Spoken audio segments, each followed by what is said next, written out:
ಸೂಕ್ತ ಚಿಕಿತ್ಸೆಯ ಜೊತೆಗೆ ಪೌಷ್ಟಿಕಾಹಾರದ ಸೇವನೆಯಿಂದ ಕ್ಷಯರೋಗಿಯು ಸದೃಢನಾಗುತ್ತಾನೆ. ಇದು ಕ್ಷಯಮುಕ್ತ ಭಾರತ ನಿರ್ಮಾಣಕ್ಕೆ ನಾಂದಿಯಾಗುತ್ತೆ. ಕ್ಷಯ ನಿವಾರಣೆಯಲ್ಲಿ ಸಮುದಾಯದ ಪಾತ್ರ ಅತಿ ಮುಖ್ಯವಾಗಿದ್ದು, ಈ ನಿಟ್ಟಿನಲ್ಲಿ ಎಲ್ಲಾ ಸಂಘ ಸಂಸ್ಥೆಗಳು ಮುಂದೆ ಬರಬೇಕು ಎಂದು ಸಿರ್ಸಿ ತಾಲೂಕು ಆರೋಗ್ಯಾಧಿಕಾರಿ ಡಾಕ್ಟರ್ ವಿನಾಯಕ್ ಭಟ್ ಅಭಿಪ್ರಾಯಿಸಿದರು. ಸಿರಸಿಯ ಭಾರತ ಸೇವಾದಳ ಸಭಾಂಗಣದಲ್ಲಿ ತಾಲೂಕಾ ಆರೋಗ್ಯ ಅಧಿಕಾರಿಗಳ ಕಚೇರಿ, ಶ್ರೀ ವೈಷ್ಣವಿ ಎಂಟರ್ಪ್ರೈಸಸ್ ಭಾರತ ಸೇವಾದಳ ಹಾಗೂ ಇನ್ನಿತರ ದಾನಿಗಳಿಂದ ನಡೆದ ಕ್ಷಯ ರೋಗಿಗಳಿಗೆ ಪೌಷ್ಟಿಕ ಆಹಾರದ ಕಿಟ್ ವಿತರಣಾ ಕಾರ್ಯಕ್ರಮಗಳನ್ನು ಉದ್ಘಾಟಿಸಿದ ಟಿಎಚ್ಒ ಡಾಕ್ಟರ್ ವಿನಾಯಕ ಭಟ್ ಮಾತನಾಡಿದರು. ಭಾರತ ಸೇವಾದಳದ ಜಿಲ್ಲಾ ಕಾರ್ಯದರ್ಶಿ ಪ್ರೊಫೆಸರ್ ಕೆಎನ್ ಹೊಸಮನಿ ಅವರು ಮಾತನಾಡಿ, ಕ್ಷಯ ರೋಗಿಗಳಿಗೆ ಪೌಷ್ಟಿಕ ಆಹಾರದ ಕಿಟ್ ವಿತರಣೆ ಮಾಡುವುದು ಪುಣ್ಯದ ಕೆಲಸವಾಗಿದ್ದು, ಇಂತಹ ಕಾರ್ಯದಲ್ಲಿ ಎಲ್ಲರೂ ಕೈಜೋಡಿಸಬೇಕು ಎಂದು ಕರೆ ನೀಡಿದರು. ಹಿರಿಯ ಕ್ಷಯ ರೋಗ ಚಿಕಿತ್ಸಾ ಮೇಲ್ವಿಚಾರಕರಾದ ಉದಯಶಂಕರ್ ಭಂಡಾರಿ ಮಾತನಾಡಿ, ಪೌಷ್ಟಿಕಾಂಶ ಬೆಂಬಲ ಕ್ಷಯ ರೋಗಿಗಳಿಗೆ ನಿಜವಾದ ಬಲವಾಗಿದೆ. ಈ ನಿಟ್ಟಿನಲ್ಲಿ ದಾನಿಗಳು ಮುಂದೆ ಬರುವುದು ಶ್ಲಾಘನೀಯವಾದದ್ದು ಎಂದು ಹೇಳಿ ಕ್ಷಯ ರೋಗಿಗಳು ಅನುಸರಿಸಬೇಕಾದ ವಿಧಾನಗಳನ್ನು ವಿವರಿಸಿದರು. ಕಾರ್ಯಕ್ರಮದಲ್ಲಿ ಭಾರತ ಸೇವಾದಳ ಸಿರಸಿಯ ಜಿಲ್ಲಾ ಸಂಘಟಕರಾದ ರಾಮಚಂದ್ರ ಹೆಗಡೆ, ತಾಲೂಕಾ ಅಧ್ಯಕ್ಷರಾದ ಅಶೋಕ್ ಭಜಂತ್ರಿ, ಕೋಶಾಧ್ಯಕ್ಷರಾದ ಕುಮಾರ್ ಎಸ್ ನಾಯ್ಕ್, ಆಹಾರ ಸುರಕ್ಷತಾ ಅಧಿಕಾರಿ ಅರುಣ್ ಕಾಶಿಭಟ್ ಇತರರು ಮಾತನಾಡಿದರು.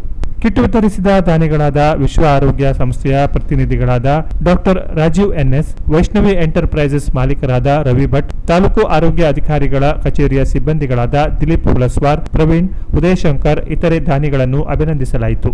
ಈ ಸಮಯದಲ್ಲಿ ಸಿರಸಿ ತಾಲೂಕಿನ 45ಕ್ಕೂ ಅಧಿಕ ಕ್ಷಯ ರೋಗಿಗಳಿಗೆ ಪೌಷ್ಟಿಕಾಂಶದ ಕಿಟ್ ವಿತರಿಸಲಾಯಿತು. ಕಾರ್ಯಕ್ರಮದಲ್ಲಿ ರಾಮಚಂದ್ರ ಹೆಗಡೆಯವರು ಸ್ವಾಗತಿಸಿದರೆ, ದತ್ತಾತ್ರೇಯ ಹೆಗಡೆಯವರು ನಿರೂಪಿಸಿದರು. ಮಹೇಶ್ ಡಿ ನಾಯಕ್ ಅವರು ಪ್ರಾಸ್ತಾವಿಕವಾಗಿ ಮಾತನಾಡಿದರೆ, ಮಲ್ಲಿಕಾರ್ಜುನ ಹಿರೇಮಠರವರು ವಂದಿಸಿದರು. ಕಾರ್ಯಕ್ರಮದಲ್ಲಿ ಆರೋಗ್ಯ ಇಲಾಖೆಯ ಸಿಬ್ಬಂದಿಗಳು, ಆಶಾ ಕಾರ್ಯಕರ್ತೆಯರು ಹಾಗೂ ಇತರರು ಉಪಸ್ಥಿತರಿದ್ದರು. ಟಿಬಿಗಳಿಗೆ ಕೆಲಸ ಮಾಡೋದಿಲ್ಲ, ಹಾಗಾಗಿ ಅದನ್ನ ಕಂಟ್ರೋಲ್ ಅಲ್ಲಿ ಇಟ್ಕೊಂಡು ಇದನ್ನ ಇದು ಮಾಡ್ರೆ ಆಮೇಲೆ ಮುಂದಿನ ದಿನಗಳಲ್ಲಿ ಬೇರೆ ಬೇರೆ ದಾನಿಗಳಿಂದ ನಿಮ್ಗೆ ಎಲ್ಲಾ ತಿಂಗಳಲ್ಲೂ ಕೊಡಿಸುವಂತ ಪ್ರಯತ್ನ ಮಾಡ್ತೀವಿ. ಇದು ಒಂದು. ಆಮೇಲೆ ಸರ್ಕಾರದಿಂದ ನಿಮ್ಮ ಅಕೌಂಟಿಗೆ 1,000 ರೂಪಾಯಿ ಜಮಾ ಆಗ್ತದೆ. ಆಲ್ಮೋಸ್ಟ್ ಕಳೆದ 15 ದಿನದಲ್ಲಿ ಎಲ್ರಿಗೂ ದುಡ್ಡು ಜಮಾ ಆಗಿದೆ. ಆಯ್ತಾ, ಇಷ್ಟು ದಿನದ್ದು ಮೊದಲು 500 ರೂಪಾಯಿ ಇತ್ತು, ಈಗ 1,000 ರೂಪಾಯಿ ಆಗಿದೆ. 1,000 ರೂಪಾಯಿ ನಿಮ್ಗೆ ಪೌಷ್ಟಿಕ ಆಹಾರ ಸೇವನೆ ಮಾಡ್ಕೊಳ್ಳಿ ಅಂತ. ಎಣ್ಣೆ ಕುಡಿಯಕ್ಕೆ, ತಂಬಾಕು ತಿನ್ನಕ್ಕೆ ಅಲ್ಲ, ಆಯ್ತಾ, ಗುಟ್ಕ ತಿನ್ನಕ್ಕಲ್ಲ. ಅದನ್ನ ನೀವು ನೆನ್ಪಿಟ್ಕೊಳ್ಳಿ. ಬೇಗ ಆರಾಮಾದ್ರೆ ನೀವು ಬೇಗ ಎಲ್ಲರ ತರ ಜೀವನ ಮಾಡಬಹುದು ಅಂತ. ಬೇಗ ಗಟ್ಟಿ ಆಗ್ರಿ, ಬೇಗ ದುಡಿಯೋ ತರ ಆಗ್ಲಿ ಅಂತ ನಿಮ್ಗೆ ಇದು ಪೌಷ್ಟಿಕ ಆಹಾರವನ್ನ ಸಪ್ಲೈ ಮಾಡಿರೋದು. ಆಯ್ತಾ, ಇದರ ಸದುಪಯೋಗ ಆಗ್ಬೇಕಂತ ನಿಮ್ಮೆಲ್ಲರಲ್ಲಿ ಕೈ ಜೋಡಿಸಿ. Canara press news, Sirsi.